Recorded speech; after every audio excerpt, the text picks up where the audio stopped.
Ladies and gentlemen, welcome back to this grudge match between Sweden and Finland. Elfi versus Sjow going to the final game on Shattered Temple.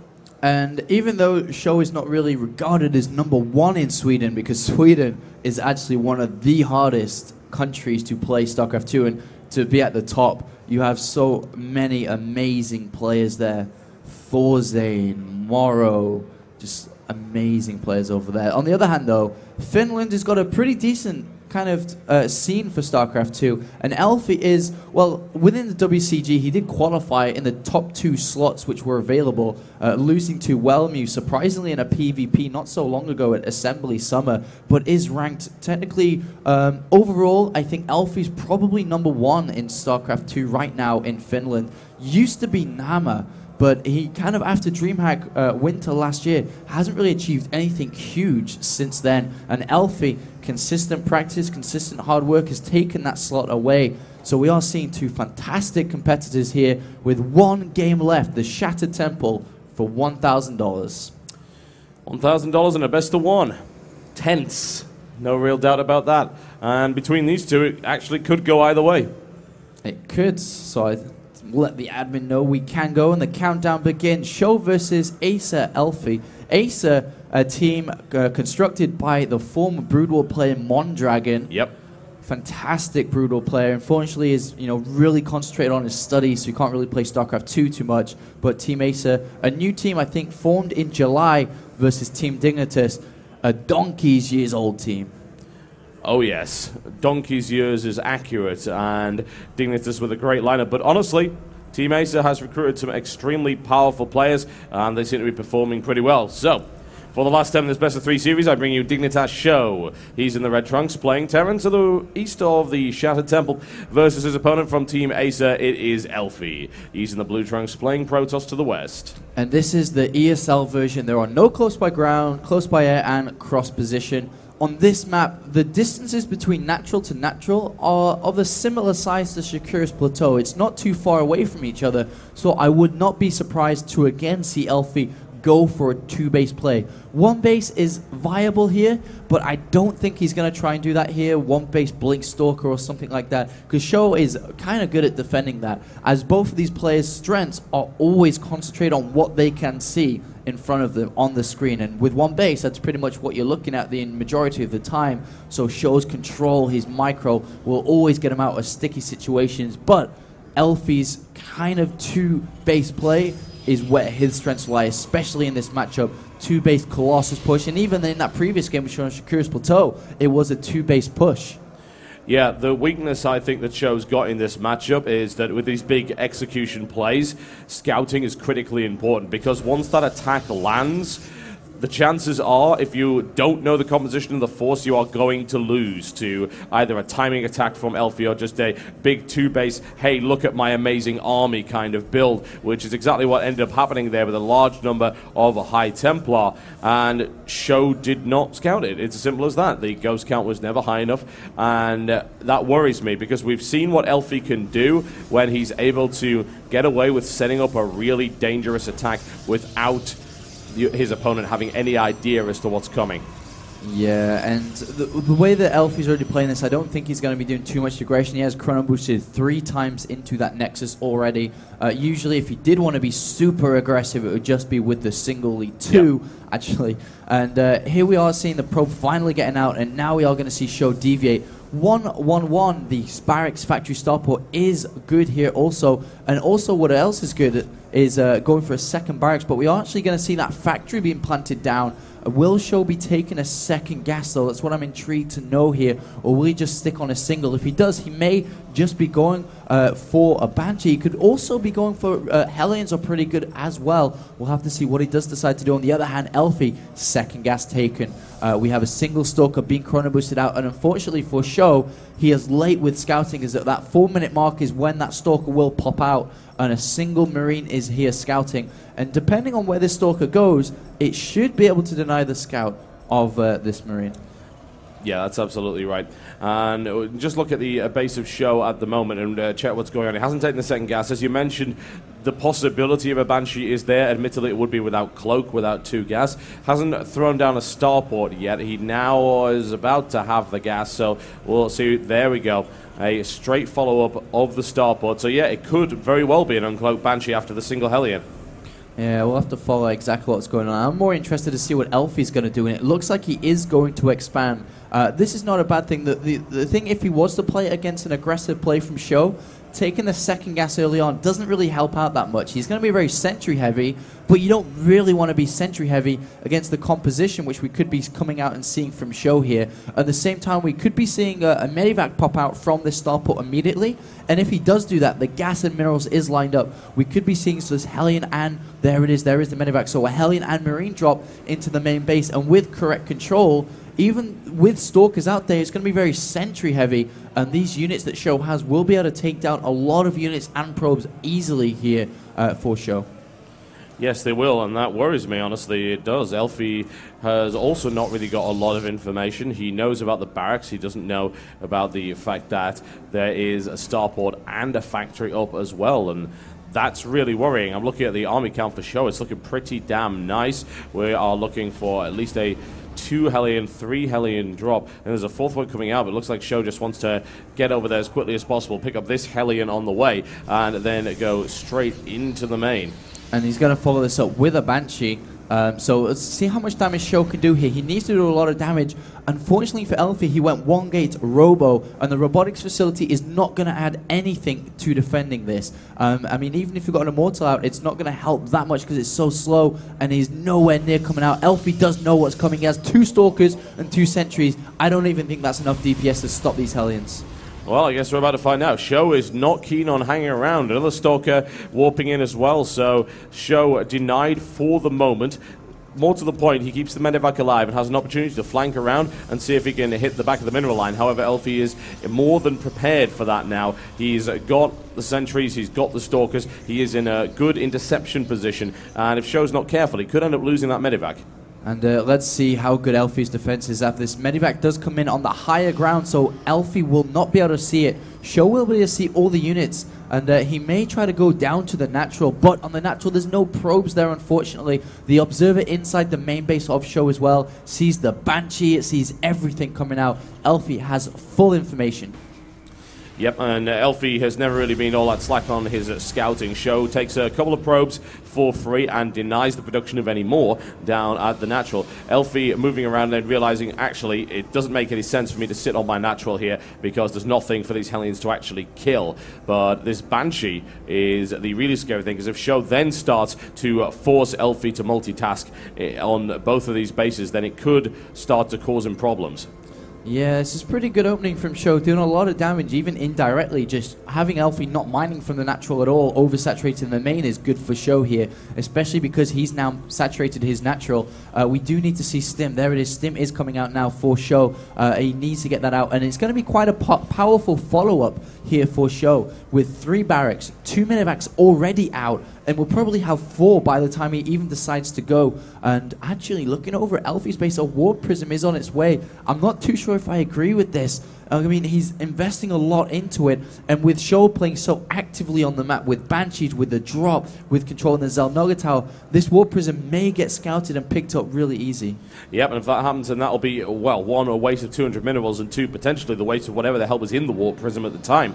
It could get shot to pieces. That would be really unpleasant. 4 Zealots coming down in order to fill that up. So there's another 400 minerals, well, in fact more than that, invested in the whole drop. So Sjow now coming around the side in order to try and engage these forces over here. So will he be able to poke away at that? He can do some damage to the pylon there. He also gets some information as to the gateways coming up, and is now working on this probe count. Yeah, that's really nice for Sjow, getting some probes, using the cliff area to be hidden, but at the same time, we do have this Warp Prism with 4 Zealots inside, and he will be able to warp even more, and there is nothing in the base for Sjow to defend this. So if Elfi can get, oh, is he going to get the Banshee? The Banshee will get out, so here comes the Warp Prism now, and Sjow could be in a lot of trouble, especially because he's going to be looking to push out himself now very, very shortly, as Stim and Combat Shield is about to finish, and when they finish, and the other 2 Medivacs come, I'm sure Sjow will will be looking to go. Elfi may actually wait for Sjow to come and then drop them down. Yep, I certainly hope so. I don't think he's just simply forgotten about that. In the meantime, Hellions now streaming their way into the natural from that drop. They're doing a little bit more damage. Stalker DPS not quite high enough to prevent significant economic losses here for Elfi. Yeah, good harassment overall from Sjow in this game. In total now 14 workers have been killed. And here is Elfi, 7 gateways in total now, and he's about to come charging into the natural, and there's the Warp Prism into the main base as well. How many SCVs can he do? How much damage can Elfi do here? Well, potentially he could get a huge warp in here as well. He's got the supply in order to make that happen. They're just going to do a 4 Zealot drop, a small engagement here on the front line, which is driven away for the moment, and there's the force field placement to prevent that from happening. But look at the amount of economic damage that's actually being inflicted here. The main mineral line getting gutted once again by Elfi's Zealots. There's nothing to resist them at the moment. And Sjow streaming back to his base, but he just lost his whole main mineral line to that. 24 SCVs were killed by Elfi there. Excellent play for Elfi.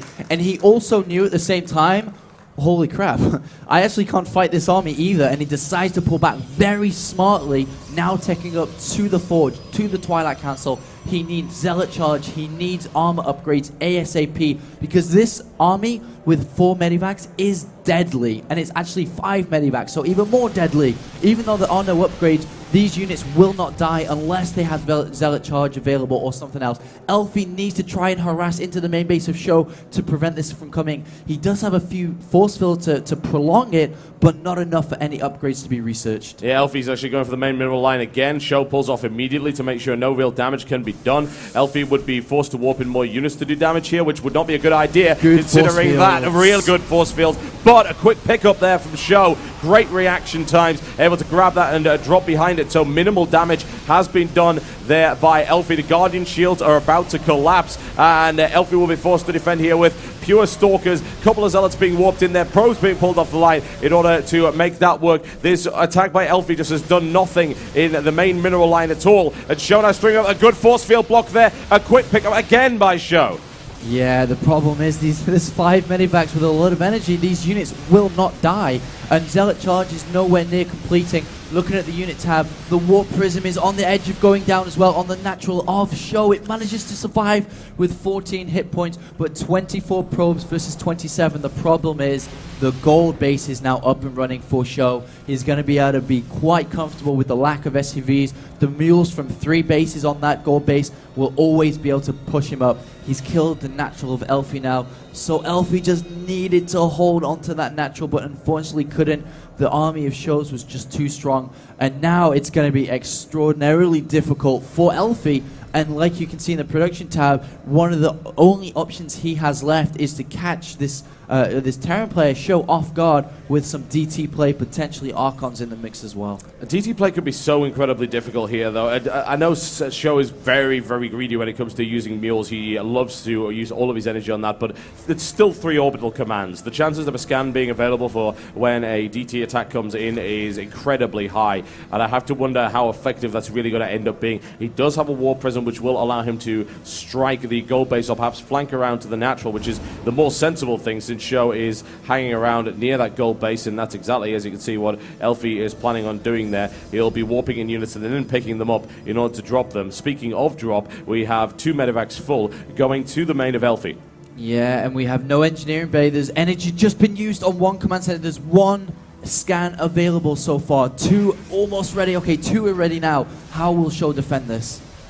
With great difficulty is the simple answer to that. There's 1 scan going down on 1 Dark Templar. The problem is there's another one in the middle line. A second scan is made available, and that takes that one out as well. However, there are still 2 DTs, one of which is in the main mineral line, one of which is going down there, and the drop is coming in to the back of Elfi's base. And Elfi almost doesn't have enough to deal with this himself. He hasn't got any Zealots at all to buffer for this. They are now being warped in finally, and he will get rid of it. But at the same time, there's nothing to stop these DTs. Another scan will be available in about 10 seconds, but there's so much damage going on. So many SCVs are going down here. This is great for Elfi to try and crawl back into this game. Yeah, DT taking 8 kills, 9 kills, and now at 10. The mineral line of the gold base is devastated. There is not a lot left on that at all. I would imagine that would be where Sjow wants to scan, and he's able to do so. He actually scanned about 7 seconds later than he could have there and lost 2 more SCVs as a result. 45 workers killed now by Elfi.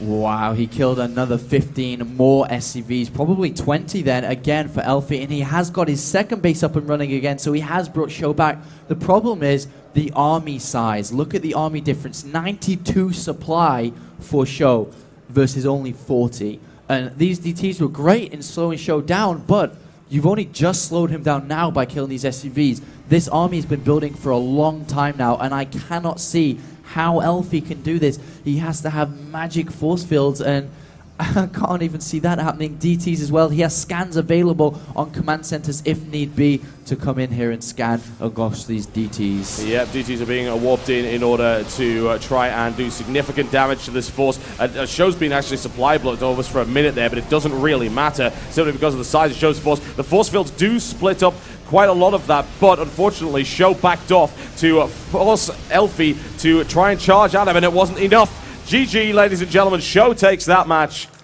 Sjow is the winner, $1,000 richer after he said in the interview pre-game that he wanted to redeem himself after losing versus Idra yesterday, and now he has beating Elfi 2-1 and winning $1,000. Unfortunately for Elfi, did still finish third in the main tournament. He did, yeah. Banking himself his own $1,000. So you can say at the end of the day, both of these guys earn the same amount. Esports wealth redistribution. Everyone's a winner right here in Socialist Esports. What can we say? And we're going to go over quickly to Thomas with a winner's interview with Sjow. Take it away. Thanks, guys. So, how are you feeling about the game? Pretty good, but I'm sad I didn't win the cap. You still could buy it from him for like $1,000. I don't think he would mind. He won't sell it. Really? $1,000? Elfi, do you sell your cap for $1,000? Elfi. Oh, he's... No. Yeah, probably won't. But congratulations for that win. That's $1,000 for you, and that's pretty good. And you redeemed yourself for real. That was a really, really close match too. Did you doubt yourself after the first loss? You mean against Hydra? No, against Elfi. After the first loss, did you start to think that you couldn't actually take him? Yeah, I was a bit nervous, but I played very sloppy on Shakuras. I shouldn't have stayed so long outside his space, so I made a huge mistake. But I knew it was just a wrong decision, so I knew I still could win. Well, great. Congratulations once again, and we will come back soon with Hydra versus Huck. Don't go anywhere. And also remember uk.geforce.com/game-on. There's a contest going on where you have to type some characters, just 250 characters, and you can win a great prize as a graphics card. Don't forget that, and we will come right after these messages.